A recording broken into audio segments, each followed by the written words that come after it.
How to turn off the dark mode on WhatsApp. So let's get started. First, open the WhatsApp app on your device.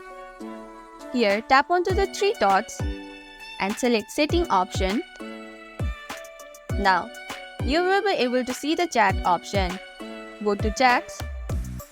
Here, you will be able to see the theme option. Tap on it and enable the dark mode.